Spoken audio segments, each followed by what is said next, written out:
So, at the beginning of the story, we are shown a young boy named Quinn. Quinn had come to a construction site with his mother, Karen, who worked there as a project engineer. Quinn hands his mother a letter from his school stating that he won't be receiving a scholarship. Hearing this, his mother gets worried because Quinn's father was no longer living with them, and she couldn't afford his education expenses alone. While the two were talking, Quinn's mother returns to work with her co-workers. Just then, a man standing there starts bad-mouthing Quinn's mother because she had assigned him duty in number 4 underground tunnel. However, the worker drilling there noticed that the spot where he drilled was completely hollow inside. Right then, Quinn arrives there. Quinn says to the man, "It's not right to badmouth others just because of your own fear. Are you scared of going inside the tunnel?" Hearing this, the man loses his temper and out of frustration hands Quinn a flashlight, saying, "If you're so brave, why don't you go inside yourself?" Quinn takes the flashlight and fearlessly walks inside the tunnel. As soon as he enters, he sees thousands of years old caves and a strange, rough wall.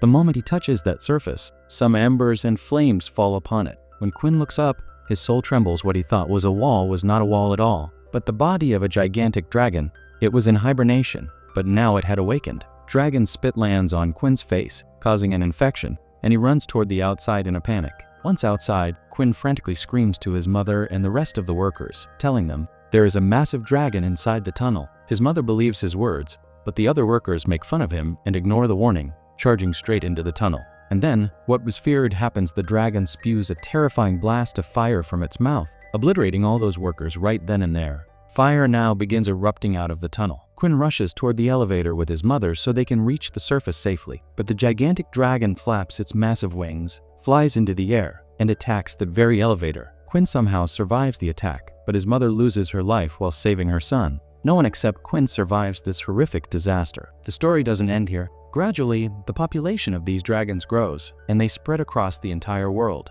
Whatever comes in front of them, they burn to ashes. Later, scientists discovered that it was actually these dragons that wiped out the dinosaurs. They destroyed every single living organism on Earth, and then went into hibernation so that when life returned to the planet, they could awaken and satisfy their hunger once again. Humans even launched nuclear attacks on these dragons to eliminate them, which fails to destroy the dragons but causes immense damage to the Earth instead. Large portion of the Earth is now contaminated with deadly radiation where humans cannot survive. Gradually, time passes, and many years go by. Quinn, who had survived that horrific disaster, is now grown up. He lives far away from the city in an ancient castle alongside several other survivors. Cities across the globe lie deserted, and the remaining humans hide in places like this to stay alive. But now, their greatest challenge is hunger. In the castle where Quinn lives, we are introduced to a man named Eddie, who wants to venture outside to harvest crops and vegetables. Quinn stops him, warning that the crops are not ready yet, and harvesting them early will ruin the next yield, forcing them to face even severe starvation later. Eddie argues, "I have already lost my wife and child, and I refuse to lose the rest of my family." To this, Quinn firmly replies, "If you walk out that gate, you will never be allowed back in." Saying this, Quinn walks away. However, during the night, Eddie and a few others sneak out of the fortress and begin picking tomatoes and vegetables. Suddenly, they notice dragons circling the area. The dragons launch an attack, and one of them kills a man from the group. Now, Quinn and the remaining people inside the castle realize that the dragons have attacked. Therefore, Quinn rushes to the location with his men to save them. But before everyone can escape from there, the dragon burns another boy from the group to ashes. After this, they all somehow manage to escape the site. Now, outside the castle where they all hide, a squad of people arrived one day. They look like army personnel because they have tanks and weapons. However, this was no longer an official military unit. They operated independently. Among them, Van Zan, who is their leader, tells Quinn and his people, "I want to talk to your leader." Although Quinn and his people are happy to see them, since they didn't know that other humans still existed in the world, Quinn and his men do not want to let these outsiders inside the castle because they suspect they are American looters. Now Quinn, who is the leader of them all, goes up to Van Zan and tells him, "All of you need to leave." He says this also because there was already a severe shortage of food inside the castle, and that they couldn't afford to take in any more people. Now, if you have watched the video up to this point and are enjoying it, then definitely subscribe to our channel because we need to complete 500 subscribers. Van Zan explains to him, "I used to be in the American Army, and we were advancing with a very large Air Force group. But we all had to make an emergency landing because the dragons attacked us, and many of my men were killed in that attack." He tells Quinn that they just need a place to shelter for one night and time to repair their weapons. To this, Quinn responds, "You told a very nice story, but we won't let you inside the castle." Van Zan shows him a dragon's tooth, which he wore around his neck as an amulet. He says, "Once, I was trapped in a wheat field. Dragons surrounded us from all sides, and one of those dragons attacked us twice, but missed both times. That day, I realized one thing: dragons see very well during the day, and even better at night.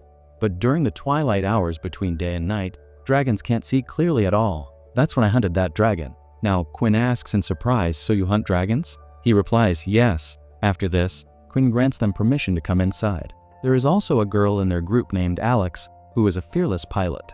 In the evening, when a dragon begins circling around their castle, Van Zan, Alex, and their entire group set out to kill the dragon. Alex's team consists of 3 people who will jump directly from the helicopter, and as the dragon pursues them, they will cast a net to completely bind its wings, preventing it from flying, causing it to plunge straight to the ground to its death. But their plan fails in midair, and right then, the dragon starts heading toward Quinn's location. Van Zan shouts at Quinn, "You and your horse are bait now. Draw that dragon toward me somehow." Quinn rides his horse and begins sprinting toward Van Zan, with the dragon hot on his trail. As soon as the dragon reaches Van Zan fires his heavy gun, hitting the target dead on and eliminating the dragon. After killing the dragon, everyone celebrates that night, but Van Zan is not happy at all. He tells everyone, "Today we killed 1 dragon and lost 3 of our people. At this rate, humans will go extinct before the dragons do." After this, he takes Quinn into a room where Alex is also present. Van Zan tells Alex to share the real truth about the dragons with Quinn. Alex explains to Quinn, "The dragon we killed today wasn't a male, but a female. To date, we have killed over 200 dragons, but we have never seen a single male among them. They were all females. However, 2 years ago, we spotted 1 male dragon that breathes fire from its nose." To this, Quinn interrupts, "Not fire, but chemicals." Van Zan agrees, "Yes. And now we have to eliminate that very dragon. We found out from scientists where it is located, which is why we have all come here. Because out of all these dragons, there is only 1 single male. And if we kill that male, the dragons will never be able to reproduce, gradually dying out on their own. And now, to kill that dragon, I need your help and your crew." However, Quinn flatly refuses to join him. He says that he will not go to London under any circumstances. In fact, according to their information, that male dragon was hiding right in London. Hearing his response, Van Zan leaves the room in frustration. Alex asks Quinn, "Why don't you want to go to London?" Quinn then reveals, "When I was a kid, my mom was an engineer in London, and a dragon attacked us inside the tunnels there, which cost my mom her life." Alex immediately realizes that this is the exact same male dragon they are heading to kill. She asks Quinn, "Have you seen that dragon?" Just then, one of Quinn's men arrives and tells him to come outside and see what is happening. When Quinn steps outside, he finds that some of his own men want to leave alongside Van Zan to hunt the dragon. But Quinn does not want this at all, which leads to a physical brawl between Quinn and Van Zan. However, Van Zan was much stronger than Quinn in terms of build and power, so he brutally beats Quinn up. After this, he sets off for London along with his crew. Before they can even reach London with their crew, that terrifying male dragon attacks them on the way. It burns all of Van Zan's men to ashes. Nearly everyone perishes in this attack. Right then, Alex comes to Van Zan and asks through her tears, "Where are our people?" To this, Van Zan replies, "A single attack from that dragon turned all our comrades to ashes." Following this, that dragon heads straight to the spot where Quinn and his people were hiding. It attacks the castle, killing a vast number of people there. Quinn takes some children and hides inside a bunker, but the door gets completely jammed, leaving no way for anyone to get out. However, after a few hours, when the dragon leaves the site, they hear voices outside. When they all work together to pry open the door, Van Zan, Alex, and a few surviving men are standing outside. Van Zan says to Quinn, "You were right." In fact, before they had departed, Quinn had warned them that they wouldn't even manage to reach London before the dragon attacked them. But Van Zan hadn't listened to him then. Now, after losing almost all his men, he realizes that everything Quinn said was completely true. Next morning, as everyone prepares to leave, Quinn tells Van Zan, "We'll take the River Thames straight to London. I know exactly where that dragon nests." Quinn then says to Van Zan, "You said dragons can't see clearly during twilight. You were wrong. There's no such thing." Van Zan replies, "Yes, I realize my mistake now." Together, the 3 of them board the helicopter and head toward the London tunnels where the male dragon resides. When they arrive at the outskirts of London, they see the entire city reduced to total ruins. There wasn't just one, but several dragons present, all driven by intense hunger. Within moments, every female dragon flies off to hunt, leaving behind only one, the sole male dragon they had come to eliminate. Quinn says, "Once we reach the tunnels, we can easily locate the dragon. I know the underground basements and tunnel networks like the back of my hand."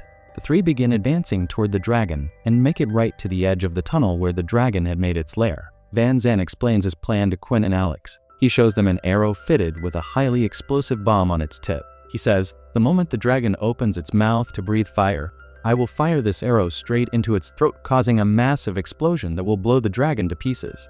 They begin advancing. Just then, Quinn spots the elevator where his mother had died during his childhood, causing him to lose himself in his past memories. He recalls vividly how the dragon had killed his mother. Soon, they all emerge from the tunnels, only to see flames surrounding them on all sides, meaning the dragon is lurking nearby. In fact, the dragon had already sensed their presence. Van Zandt instructs Quinn and Alex, "We must strike from different directions. We can't stay together. If we stick together, we will all get wiped out at once." Following this, they split up in different directions. Van Zandt climbs to the top of a tall chimney, knowing the dragon will spot him there and attack. As the dragon charges toward him, opening its jaws to engulf him in fire, Van Zandt fires his explosive arrow right at it. A powerful blast erupts, but the dragon somehow survives the explosion. And now, it begins advancing toward Van Zandt once again. Van Zandt leaps off the chimney and lunges straight at the dragon, knowing full well that staying there meant certain death anyway. However, mid-air, the dragon catches Van Zandt in its jaws, turning him into its meal. Now only Alex and Quinn remain, and the ferocious dragon turns its sights on them to finish them off. Quinn tells Alex that he lost his arrow, but right then Alex spots Quinn's arrow. She calls out, "Your arrow is lying over there near the vehicle." Quinn sprints over, retrieves his arrow, and loads it into his crossbow setup once more. Just as the dragon opens its mouth to unleash fire in his direction, Quinn pulls the trigger. The arrow hits dead center inside the dragon's mouth, triggering a horrific explosion. The blast tears the dragon's head to shreds, and the severed head lands right beside Quinn. And just like that, the terrifying male dragon is eliminated forever. Following this, Quinn and Alex return to their castle. A few months later, we see Quinn and Alex talking. Quinn tells Alex that they haven't spotted a single dragon in the last 3 months. At the same time, French survivors contact them over the radio, meaning many other survivors across the world are still alive. And with that, this story comes to an end. I hope you enjoyed this video.